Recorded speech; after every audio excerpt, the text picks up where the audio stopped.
everyone, welcome back to Sunday Live Show. Thank you so much guys for tuning in. I'm here to update you of what is going to happen on Gqeberha the Empire from the 19th to the 23rd of August 2024 on Monday.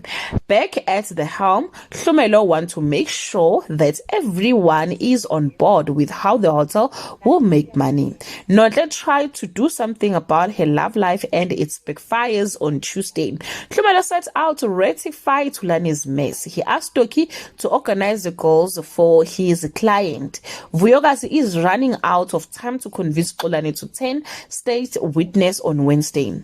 A wind blows into Nonhle's life and begins to sweep her off her feet. Stoke puts Xolani's life at risk. Nozuko aimed to make it up to Hlumelo on Thursday. Hlumelo's legal dealings get even better when he gets more illegal requests. Nonhle get caught up in a cocktail of emotions when a guy shows interest in her on Friday. Vuyokazi receives unexpected news. Hlumelo's long-awaited guest arrives. The stock is ready for him. So Nwabile and Nonhle connect. Well guys, that's all I have for today. You can leave your comment below and share your opinion. Bye.